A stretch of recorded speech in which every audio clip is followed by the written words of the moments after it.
So striking welders stands done now, more or less.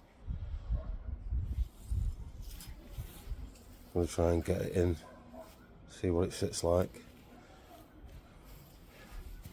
Thinking of putting a little bit of a table ledge here as well.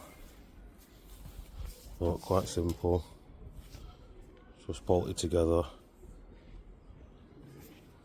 And this is an old table that's just been converted.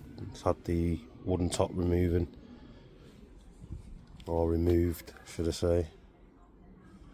The legs fold as well, which is handy. So it should do the trick. Just got to try and see if it'll go in there now.